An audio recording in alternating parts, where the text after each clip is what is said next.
I'm Patricia Amira, and I have the honor of inviting another founding member of the Kenya Top 100 Survey, the Chief Executive Officer of KPMG, Mr. Josphat Mwaura.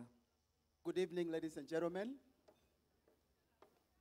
Every single one of you here have a story to tell about how you started your business, the challenges that you have faced, the resilience that you have demonstrated, and your determination to succeed.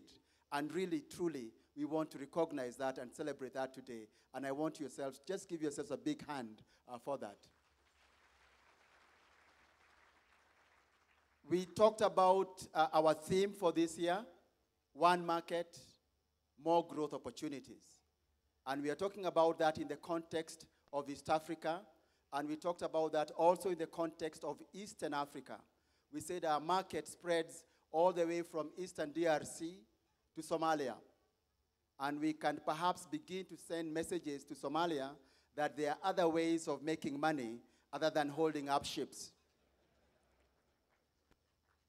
We talked about the many opportunities that exist from the population, the infrastructure investments that we are seeing in the region. And we said all of us will prepare ourselves to exploit these opportunities, to participate in engaging in businesses that are going to create value in the region. And I am sure that all of you are prepared.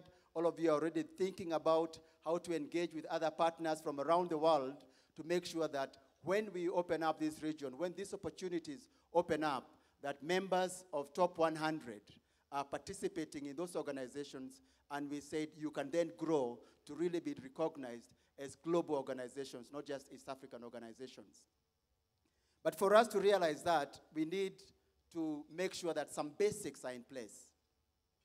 And we recognize the East African governments for some of the work that they are doing. There's a lot of foundational work that is underway to prepare these economies to take up the investments, to take this path of rapid economic growth, and so to help East Africa to transform into a modern, competitive economy. But we are also seeing some negative trends. And we spoke about some of them yesterday. And one of those trends we said is corruption. And I am very, very grateful.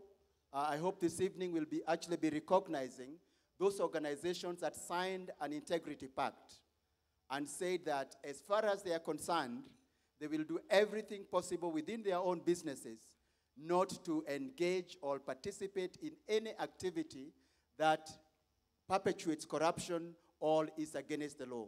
And I want to applaud all of you. Please give them a big hand, those who signed yesterday. We also said that even as you make that commitment, there are challenges that we are facing from some government institutions. And we agreed that we are going to write up stories about these institutions. The City Council of Nairobi was cited as one. The traffic police was cited as the other.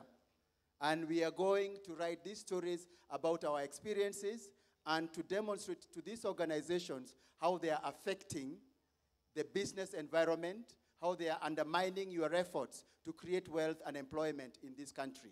And we hope that they will take heed and they will start to do something to correct that.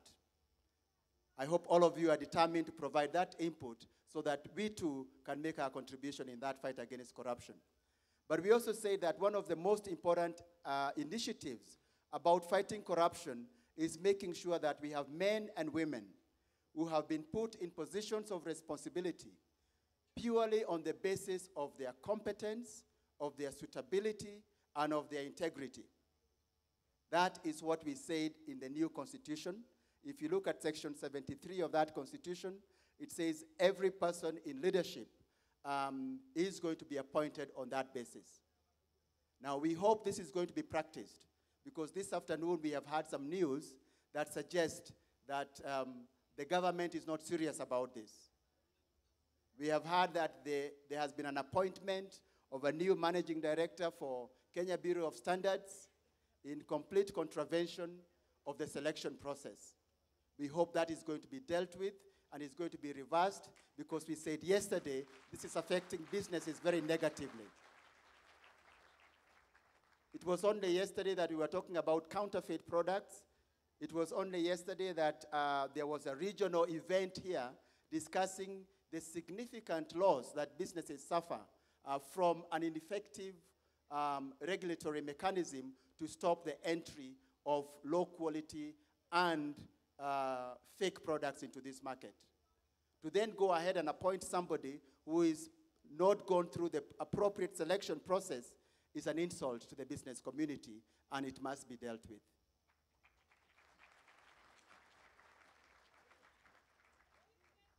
So today, we want to be bold.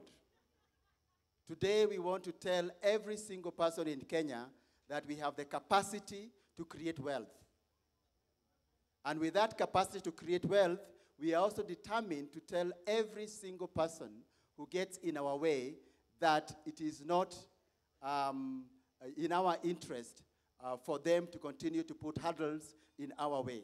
And I think the findings that we were talking about yesterday, we said infrastructure is one of them.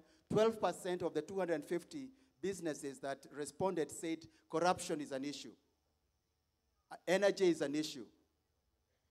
We are actually now not talking about access to finance. We are talking about the enabling framework. And we hope that this is going to be dealt with. But beyond that, in spite of all these challenges, we had stories of people here who have refused to be cowed by those challenges, who have said, even where there is no road, we are going to be able to sell our products. Even where there is no market, we are going to create a market. How many of you were inspired by the story of Paul Kinodia and Interconsumer Products? Wasn't it an amazing story? I hope the Business Daily, I hope the Nation Media Group is going to capture that story, because that story is not just for the business people here.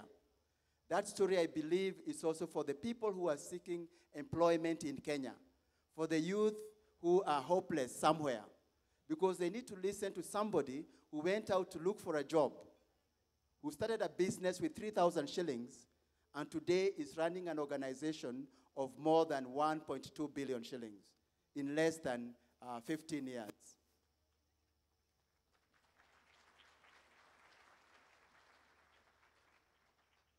And he even shared with us his plans that in the next 3 to 5 years, he's going to hit 4 billion shillings. Isn't this amazing?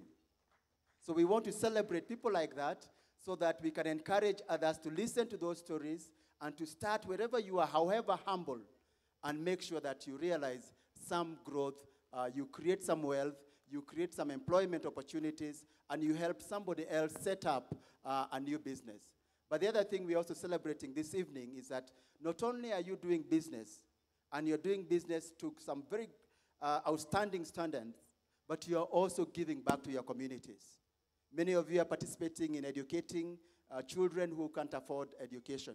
Many of you are assisting in humanitarian support. Many of you are assisting in helping hospitals. And we want to applaud you for that, because by helping to improve the population, we are expanding our own market. These 130 million people all do not have the purchasing power we need to buy the products. And we need to contribute to uplift them so that that market can expand. And I thank all of you for the contribution that you are making. So today, I will not be speaking very much. I believe the next person we are going to invite is somebody who is very familiar with the opportunities in Eastern Africa, somebody who I know has applied their mind. I know they started off gathering statistics. So in terms of numbers, they can reel out all the numbers that you want. They have done the planning of the economy in Kenya. They have looked at trade, and they are now looking after East African community. It gives me great pleasure to invite the PS for Eastern Africa community, Mr. David Nalo, to just share with us a few remarks.